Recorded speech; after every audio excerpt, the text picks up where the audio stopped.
100 years ago, 3 men died on the trip we're about to take.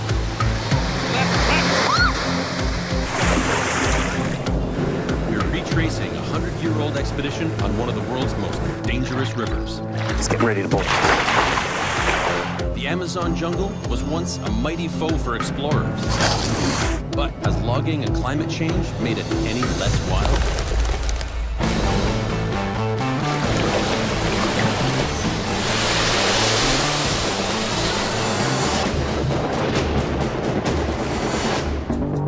I've explored many corners of this earth, but none are more endangered and more important to the health of our planet than the Amazon rainforest. I'm about to follow in the footsteps of the legendary U.S. president to find out how serious the problem is. I'll have some company on this adventure. My friend, travel writer Kristen Sarah will document this journey on her blog. The smaller the plane, The bigger the adventure. So we're on our way to a remote landing strip deep in the Amazon jungle, a place on the Rio Roosevelt, which is a river that was named after Teddy Roosevelt himself. It was 1914, 3 years after his second term as president, when he embarked on an expedition to explore an uncharted river deep in the Amazon jungle. It was a trip that very nearly killed him. They faced raging rapids, wild animals, they lost boats, supplies, they went hungry. 3 members of his expedition didn't make it out alive. What better way of gauging the mood of the area than by retracing the most dangerous part of that expedition to see this untamed land for myself?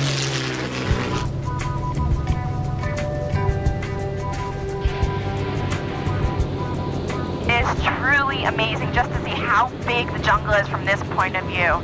Not only is it the largest rainforest in the world, it is also known as the lungs of the world because it produces 20% of the world's oxygen. The Amazon is just so incredibly vast. There's plenty of spots that we've flown over that have been completely clear-cut. In the last 20 years, it's lost over 295,000 square miles of forest. That's as big as 2 Germanys. Because of all that logging and the use of the slash and burn method, the downed trees are releasing the carbon dioxide they've absorbed back into the atmosphere, which results in more global warming.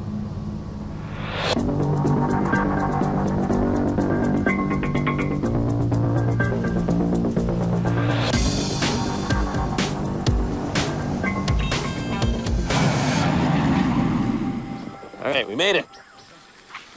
Deforestation is far from the only threat to the region. Huge parts of it are drying up because of drought. That's a direct result of climate change. The forest isn't producing the water vapor, which forms the clouds that put the rain in the rainforest.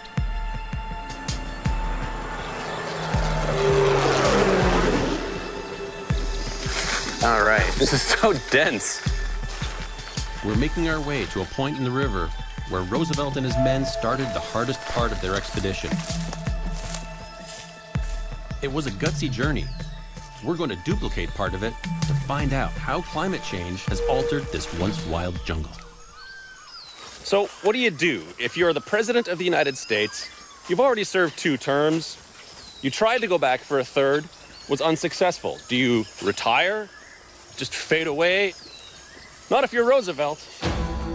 He came down to the Amazon and did a kick-ass expedition in one of the wildest places on Earth. I mean, that guy was the most badass president of all time. He had a pet badger. He carried a gun in the White House. He got shot in the chest in an assassination attempt and got on stage and gave a 90-minute speech. Complete badass.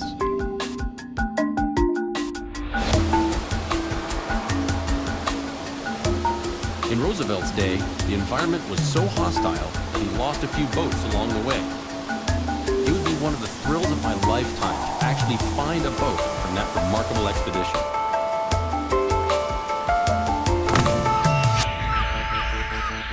Our location is right here. The Rio Roosevelt flows to the north. It's 400 miles long, with many sections that are completely impassable. We know boats were lost while navigating the rapids, So we're going to concentrate our search at a bend in the river where a lost boat would likely wash up.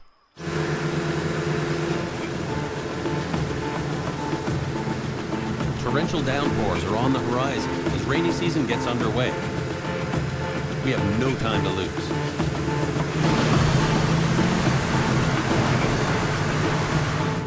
The power of these rapids is incredible. That's where Roosevelt lost one of his men. It doesn't take much to get swept into the rapids, which is exactly what happened to one of Roosevelt's crew members. His body was never even found. Oh, this is just way too dangerous. Yeah, We're just gonna get that's smashed true. to bits. I don't want to be searching for your boat, and I don't want you searching for my boat. I don't want to be searching for your body either. Motorboats only go so far here. That's why we're going to portage past the rapids, then kayak the next leg of the river.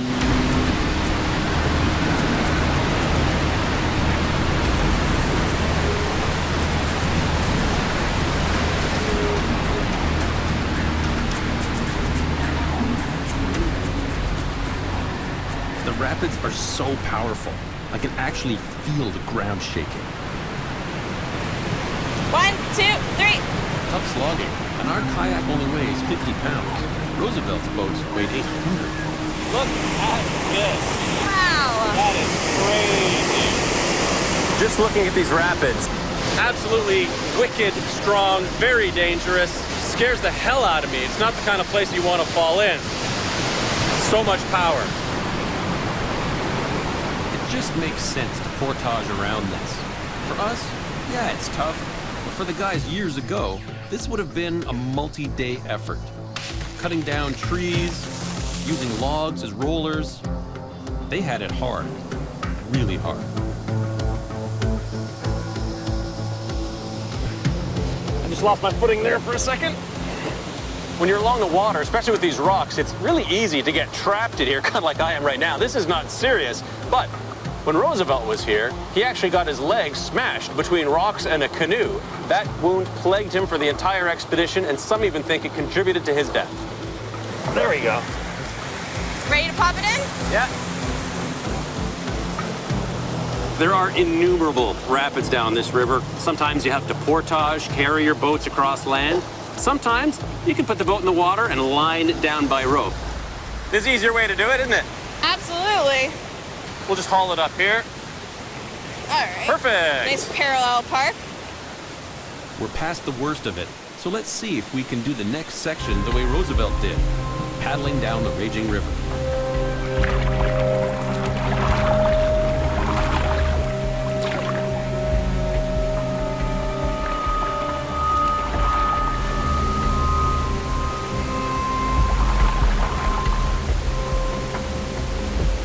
There's a rock straight ahead. Left, left, left. There we go. Take that, Roosevelt.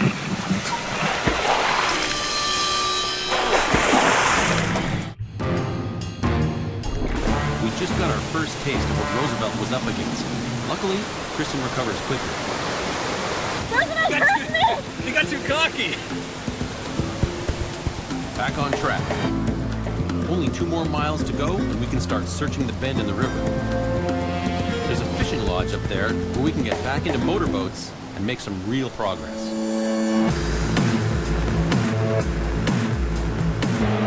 We've done our research, and we've narrowed down the location. That way. We're on our way to the bend where the current could have carried one of Roosevelt's boats. A depth finder and an underwater camera are part of our search arsenal. We are going to put this underwater metal detector to work. I'm hoping it'll detect any of the boat's iron nails or fittings. Sometimes, though, the best way to search in the water is to get right in. Can you pass me the metal detector? Yep. Thank you very much. You're welcome. Just waiting for that sound. Of course, there are all kinds of things living in the water here. Electric eels, flesh-eating piranhas, and the tiny, blood-sucking candiru fish. It's been known to actually swim up your urethra if you pee in the water. Got anything? Not yet. You want to know a little secret? I'm peeing right now. Badass. I mean, that's your choice. I'm not doing it. I survived. For now. No luck quite yet. Back in the boat. That's how you do it. Let's move the search a little further north. In Roosevelt's day, he would have encountered a lot of wildlife. The biggest is the local crocodilian species, the black caiman. That's a big one. And wouldn't you know it, he's right where we want to search. Black caiman are the apex predator of the Amazon. An adult caiman really has nothing to fear out here except for humans. It's got good reason to fear us. Just 50 years ago, this king of the river was hunted almost to extinction. Over the last 100 years, its population has decreased by 99%, all for its high-quality skin, which produces shiny black leather. Caimans feed on fish, like piranha and catfish, and mammals, like the capybara, the largest rodent in the world. As caiman numbers decline, their prey thrives. The growing number of capybaras are destroying vegetation and crops. Hunting caimans is now illegal, and their population is slowly recovering. So, it's encouraging to come across a fully grown caiman out here. Getting a little closer, so he's gonna feel trapped. We should back up.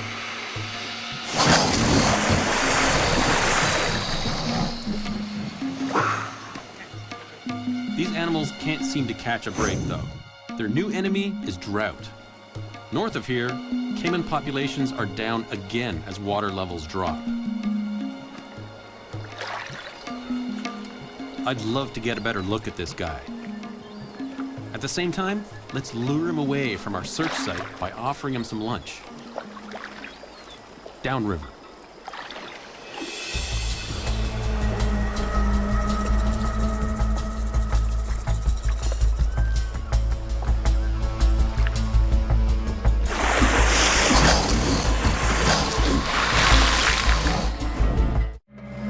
There's a big caiman right where we want to conduct the search for Roosevelt's long-lost boat.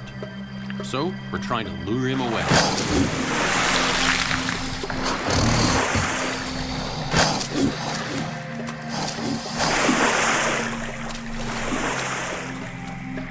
It takes a few hours to convince the caiman to clear out, and now we're losing daylight. We'll set up camp here for the night. But first, I want to install our stealth cams to get a sense of the state of the wildlife here. This spot looks pretty good. Check this out. There's all kinds of tracks and activity. We have a hoof print here. Might have been a deer. Look, green banded moss. So beautiful. The Amazon basin contains so much biodiversity that 10% of all of the Earth's species are found here. There are some amazing animals I'd love to catch sight of, especially one of the world's rarest big cats, the jaguar. Any warm-blooded creature that comes by here will get picked up by the infrared sensor. All right, wildlife, anytime. Show us something. This spot here is totally flat enough. I'll stick up my tent right here. Here you go.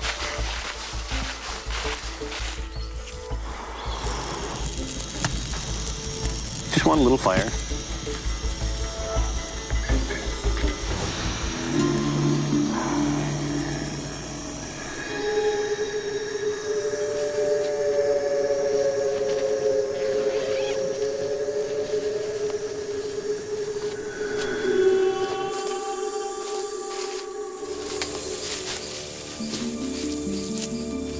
It's about 20 after 5 in the morning. I'm gonna go check on our cameras. Some people say it's insane to camp out here because of the threat of jaguars. They can hide and ambush you very, very quickly. They have been known to kill people. Needless to say, I'll make this a quick check.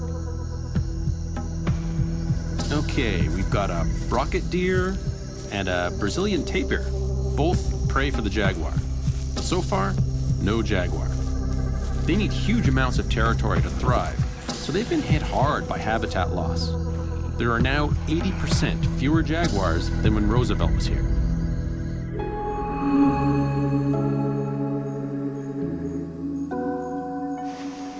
Whoa! George, come check this out. Those like jaguar What you got? paw prints. Holy smokes, those are huge. That's incredible. Must have come down to take a drink. You see it stepped and then dragged its claws. Oh yeah. And that's not the only wildlife this beach has to offer this morning. These weaver birds make the most intricate nests. Hello, Mr. Tarantula. So how is climate change going to potentially affect the Amazon jungle? Well, it's hard to say, but a 2009 study suggested that as little as a 3-degree rise in temperature could destroy up to 75% of the rainforest. And that's combined with deforestation, which not only destroys the area being logged, it also increases soil erosion and degrades rivers. Bad for the rainforest and bad for the wildlife that lives in it. Our quest continues. Based on Roosevelt's notes, we've searched up and down this bend. One of the only places left is off this beach. I'm using a glass-bottomed bucket. Simple, but effective. Nothing yet. Do you know how deep it is here? Do you have the depth sounder?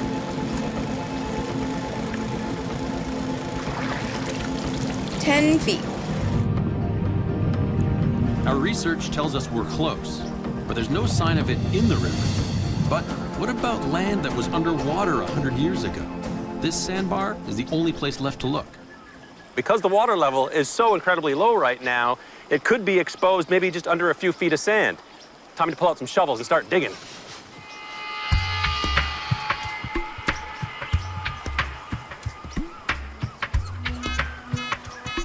Oh. Right here. There's definitely something buried here.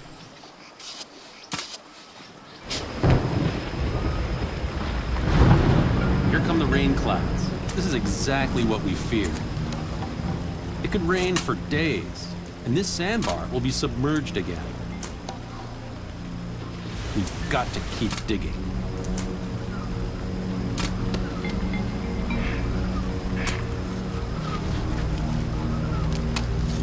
It doesn't look like this rain is going to let up. It's discouraging to get this far and think I won't even have the chance to find the trophy I'm looking for. The legendary Theodore Roosevelt's lost boat. We're calling it a day and hoping nature is on our side tomorrow. We've looked high and low around the rapids and found nothing.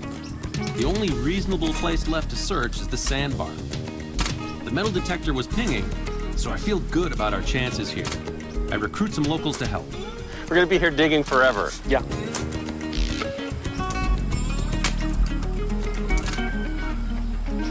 Something?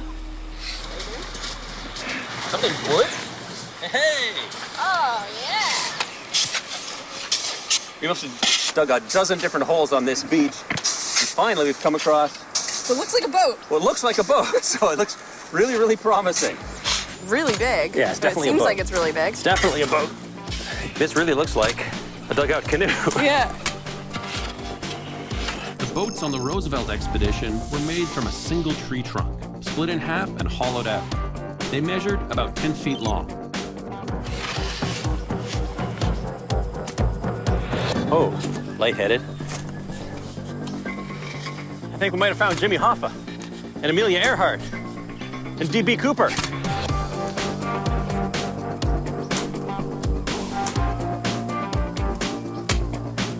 We've got most of this boat excavated. Let's see if we can at least give it a budge. Ah! Wow. Awesome. The good news and the bad news. The good news is we found a boat against all odds. The bad news is this boat is much too new. It's been painted. There's no way they would have painted their boats. This is an old fishing boat that got washed up here during the rainy season. Yeah, we might as well pull it out of here. 1, 2, 3. We have a boat. Well, this may not have been the boat we were looking for, but it's still pretty cool. Yeah, absolutely. It's here along the river where he was. Looks like a dugout canoe, but not the right vintage. And the boat, Roosevelt's boat, is still out there. We've searched the entire bend. Now, the wet season is approaching and river levels are rising. If we want to find Roosevelt's boat, it'll have to wait another year. Of all the American presidents, Theodore Roosevelt was the most passionate about saving the environment. During his presidency, he protected over 230 million acres of public land, including 150 national forests and 5 national parks. So, is the Amazon tamer than in Roosevelt's day? It's hard to say. We faced many of the same challenges he did 100 years ago. What's different is today the rainforest is suffering the effects of human activity through deforestation and climate change. Great strides have been made to reverse the damage, but it'll take a lot more effort to make sure this remains one of the wildest places on Earth.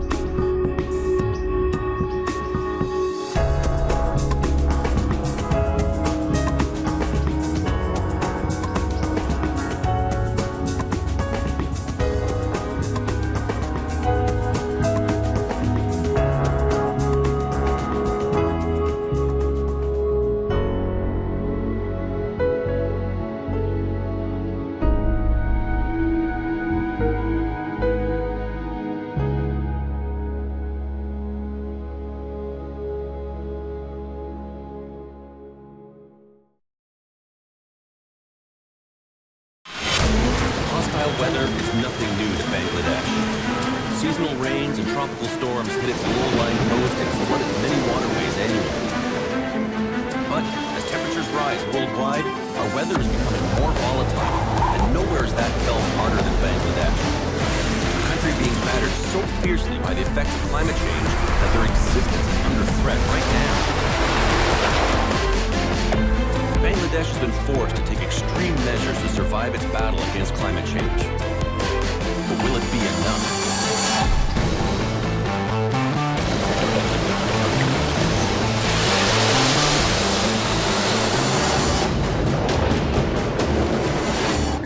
I've traveled halfway around the world, this time to Bangladesh. I'm on the southern tip of Bola Island, where the land ends and the Bay of Bengal begins. Of course, I'm traveling in the monsoon, the heaviest part of the rainy season. The sky has opened up, and it is coming down in buckets. About 80% of Bangladesh's yearly rainfall occurs during monsoon season, which lasts from June to October. By the end, almost 1/3 of the country is underwater. And now, climate change is making the rains more unpredictable and intense. Raining pretty hard, isn't it? Yeah, it's heavy. I'm joined by translator and guide Riazul. I'm totally ready to cope with the rain. Bangladesh receives 80 inches of rain per year, making it one of the wettest places on Earth. Bangladesh is a country that has been shaped by water. The entire country is basically a river delta. It's crisscrossed by 700 rivers and innumerable streams and tributaries. Meltwaters from the mountain ranges in the north flow into the lowlands below, where they reach the largest bay in the world, the Bay of Bengal. 80% of the country is low-lying, with much of the coastal region just over 3 feet above sea level. The land is made up of silt, a soft mixture of sand and sediment, making it prone to flooding and erosion. Whoa, very difficult to walk in. This fine silt has been deposited here. Some of it local, some of it will have even come all the way from the glaciated areas of the Himalayas, thousands of miles to the north. As a result, the land here is very fertile, but also very fragile. As climate change takes hold, more water is flowing down from the mountaintops. Riverbanks are swelling, making tides more dangerous, all of which are hitting the shores of Bangladesh hard. We're losing a lot of the land to the water. Bangladesh is a country that might very well be disappearing right in front of our eyes. The effects of erosion can be seen everywhere. But you can see almost a sharp knife edge where the riverbank has just been slowly carved away. Every high tide, a little more goes out. Every storm, a little more goes out. It's eroded back right to the edge of the road. Chacha, apnar naam ki chacha? Muhammad Akbar Ali Sana. Muhammad. His name is Muhammad Akbar Ali Sana. He has been living here for 19 years. 19 years. When he settled here first time, his house was 20 feet from here. That's where the house used to be. Yeah, 20 feet that way. And it just keeps having to move it back? Ebong eta bhangte, yeah, it's moving back towards the road. A large population and lack of space means thousands of people are forced to live in these exposed places. Alamgir Hussain is a climate change specialist from the UN Bangladesh Development Program. We have 19 coastal districts, and roughly 60 million people lives here. A recent study shows that, if the sea level rises by 80 centimeters, and if there is no action, then at least Bangladesh will lose around 17% of its landmass. If I only consider the coastal part of Bangladesh, then roughly around 80% of the coastal arable land will be gone. With seas predicted to rise between 30 to 80 inches by the end of the century, it's a very real threat. Already, the sea is encroaching, and you can see how the locals are desperately trying to hold back the water. Is they put up these wooden protection barriers along the riverbank, and it's basically a last-ditch, desperate attempt to keep what remaining land they have from falling into the river. It seems to be working for now, but I don't think it's going to hold for too many more years. As sea levels continue to rise, protecting the coast and its communities is key to this country's survival. And nowhere is this more important than the Sundarbans region, which has the largest mangrove forest in the world. I'm heading west to see Bangladesh's best natural protection against sea level rise and storm surges. The Sundarbans covers 4,000 square miles. 60% is in Bangladesh and 40% in India. It's home to over 500 species of animals, including the endangered Bengal tiger. All morning I've been seeing different fishermen set up with their boats in the middle of the river. The area is rich in natural resources like fish, providing a livelihood for the 3 million people who live in the surrounding communities.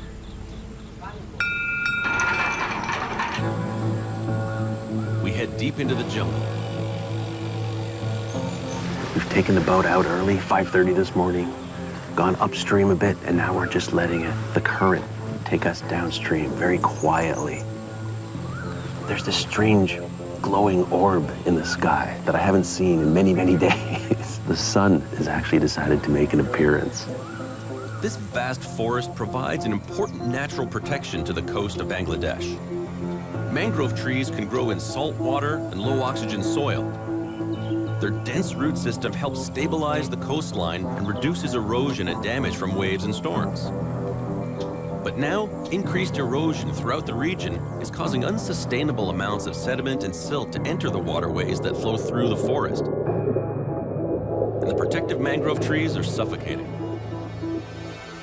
Dr. Khan tells me why. These creeks are like blood vessels. And the problem is because of the continuous siltation, these creeks are silted out. And once the creeks are silted, all the mangrove roots are blocked. And these are the breathing organs for mangrove plants. Roots are blocked, they cannot breathe, so they die. 200 years ago, the Sundarbans measured about 6,400 square miles. Now, it's down to a third of its original size. Of course, this loss of habitat is having a big impact on the animals that live here. The tiger population has drastically shrunk by 40% in only 10 years. So there are actually a lot fewer tigers than was originally thought. That's not a very big population, between 100 and 200 individuals. No, it's not a big population. If the tiger is gone, there will be too many deer, and they will graze all the seedlings. That's why there will be no regeneration. That will be a catastrophic event. That will be from the apex to the bottom. Saving the mangrove forest and the creatures that live in it is essential because without it, a huge chunk of the Bangladesh coast will be rapidly swallowed by the sea.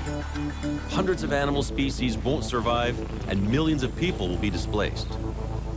But erosion and rising sea levels are not the only climate-related issue threatening Bangladesh.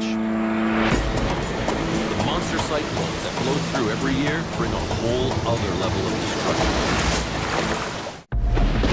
Bangladesh is a country battered by fierce weather that sweeps in across the Bay of Bengal. Cyclone season lasts from August to November, bringing massive storms. But now, as climate change takes hold, they're getting more fierce and unpredictable. Cyclones are what we would call hurricanes. The people that live here are about as vulnerable to these massive cyclones as anyone in the world. It's hard to imagine a population of people more exposed to the elements. Cyclones are a product of heat and moisture. They form in the warm Indian Ocean just before and after monsoon season. As climate change warms the sea, cyclones and tropical storms get worse. The damage from past storms can be seen everywhere as I travel to meet those affected by the extreme weather here. And the spot I'm visiting today is Charfaisong Orphanage. 70 boys make this place their home. Shirajul Islam is the director of the orphanage. What were the circumstances that caused the orphanage to be formed in the first place? The orphanage is established after Cyclone 1970. More than 300,000 people died in this area. The 1970 Bola cyclone was the deadliest tropical storm in history, with a storm surge of up to 30 feet.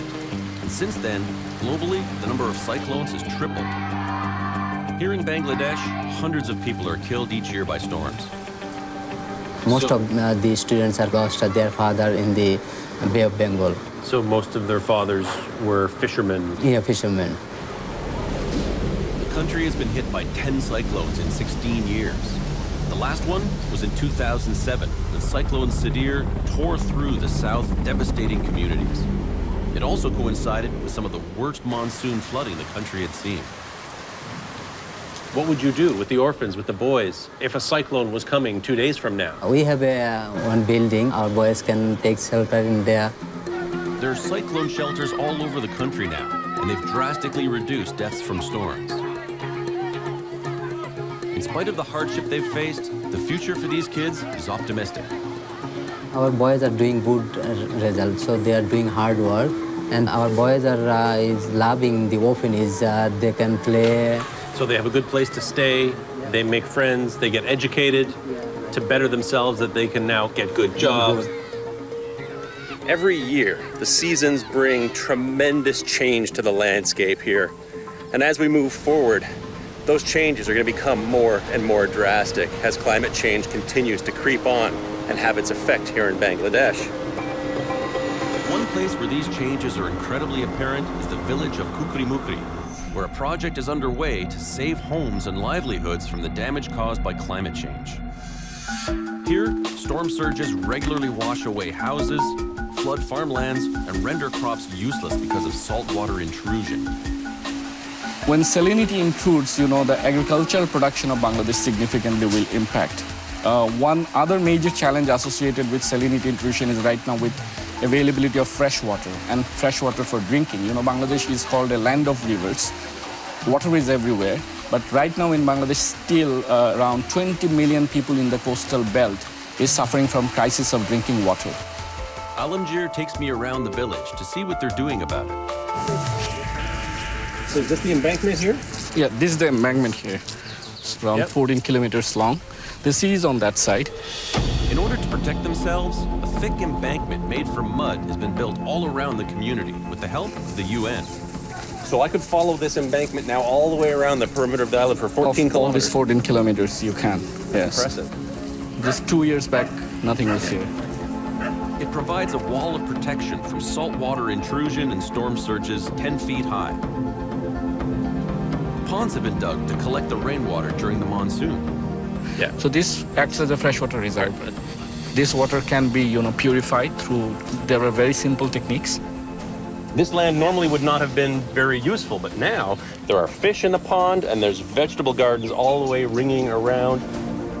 There are 10 similar projects across the south. But for many along the coast, the flooding can't be stopped, and they're forced to flee. Thousands of displaced Bangladeshis head to Dhaka every year, and the mass influx is creating an entirely new crisis. Dhaka, the crowded capital of Bangladesh, where according to the NGO Coastal Watch, every hour another 11 Bangladeshis arrive after losing their homes to rising seas. It's a global problem. Experts predict that by 2050, 250 million people worldwide will be forced to move due to the effects of climate change. 10% will be in Bangladesh. There are some studies going on really to find out climate-induced migration. They can't really afford to have a sustainable livelihood, so they're moving out. The population of Dhaka is exploding. There are 14 million people crowded into 180 square miles, making it one of the most densely populated cities in the world. The city's infrastructure can't keep up. We hail a rickshaw to go and see how the people hardest hit by climate change live. With so many people in Dhaka, jobs are scarce, and many earn just $2 a day pulling rickshaws. For the low-income people, they can pull the rickshaw and they can make some money. Many of them live in the poor neighborhoods, like the one I'm being taken to. This part of Dhaka is known as the Bola slum, and it's named after the island of Bola, where most of these people who live here have relocated from. It was originally built for people left homeless by the devastating 1970 cyclone. But now, it also houses people who have simply lost their land from the encroaching sea. This place is totally a labyrinth. It's the definition of hardship. There's only one electricity supply and very little clean running water. This is what life is like for 3 million people living in Dhaka. It's kind of heartbreaking to see because so many families live in just such terrible, poor conditions here. A lot of these people don't have a lot of choice but to come to places like this. Even though Dhaka isn't on the coast, it's surrounded by water and extremely vulnerable to the effects of monsoon rains. And the more that falls, the harder life becomes. I find my way to the home of the Kasham family, who fled Bola 16 years ago. Now, they live next to the city's drainage canal, which regularly overflows in the rain. This is the wall of Dhaka water sanitary system. Okay. Here, there's the pumping system, end of this canal. In Khaleshesi, they have the pumping system. So this area almost go underwater every year. Here or on the other side of the wall? Other side, and then come inside. Water level goes up to that mark. You see it, George? Wow. They were flooded, and this area was submerged around for 11 days maximum, once.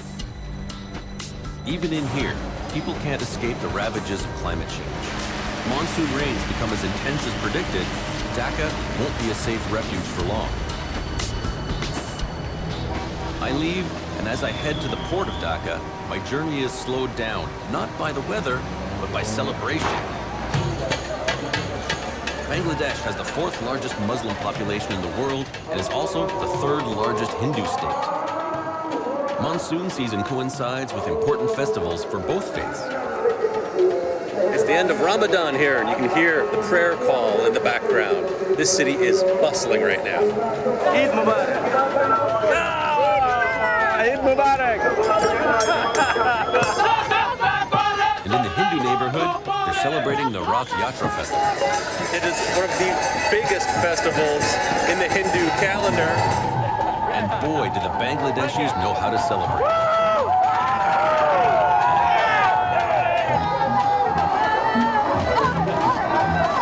These thousands of people, we've all come together, and we're pulling the chariot through the streets.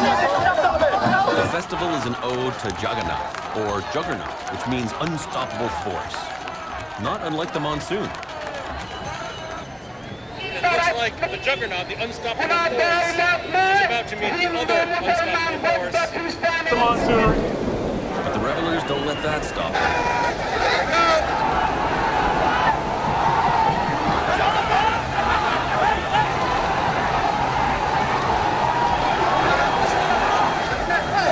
Just trying to hold up. Hooked on a wire. The wire's in the truck. I hope that's not high voltage. Once unhooked, the chariot temple is pulled to its final destination. This is as far as the chariot is going to come. It's going to sit here for a week. The Juggernaut statues are carried through the crowd of devotees to the local temple. That was a world-class, grade A sensory overload. An honor to have been here. Just loved it. And we got some monsoon rain. As the heavens open, it's clear to me that the Bangladeshi people are used to persevering in the face of extreme weather. With that in mind, I head north. Resilience and adaptability are two terms that I would definitely use to describe the people that live here. I'm discovering as the flooding here gets worse, Bangladeshis are finding increasingly more innovative ways of adapting. I've traveled to the north, to Pabna, to visit an inspirational education program. So what do you do if you live in a remote, rural part of the country that floods regularly? You've got kids, you need to send them to school. Well, you improvise and innovate. Here, they've come up with the idea of floating schools. In 1998, the first floating school was founded to help the children who were missing out on vital education, as schools were frequently flooded. I meet the program's manager, Suprakash Paul. শুধুই স্বনির্ভর সংস্থা চিন্তা করলো যদি স্কুলটাই ছাত্রদের বাড়ির দোরগোড়ায় পৌঁছাতে পারে। They started with one boat, but now have a fleet of 39. There are 22 school boats, 10 library boats, and 7 adult education centers. Here in the library boat, we've got all kinds of books for all different ages. We've even got a couple of computers up in the front, run by solar power, so it can be operating pretty much anywhere. It's a pretty cool setup. 70,000 kids have benefited from this project. But it's not just classrooms that are floating. Many farms have also been erected above the water. We've got a garden with vegetables. We've got ducks that they keep here for, of course, their eggs and for meat. Being self-sufficient is vital for survival. In each of these ponds, there's fish that they're growing. পুরো পরিবারকে আমরা আমাদের প্রোগ্রামের আওতায় আনার চেষ্টা করছি এবং এখান থেকে অনেক যারা ট্রেনিং পাচ্ছে ট্রেনিং পেয়ে অনেক What's clear to me is that the people of Bangladesh have a remarkable character when confronted by extreme weather. From building schools out on the water to finding new ways to grow crops in an ever-increasing environment of unpredictability. As our climate continues to change and the weather becomes more severe, Bangladesh is a country to watch. It's facing the most extreme repercussions of climate change, from severe flooding and erosion to mass displacement. Things we could see across the globe if immediate action is not taken to combat climate change.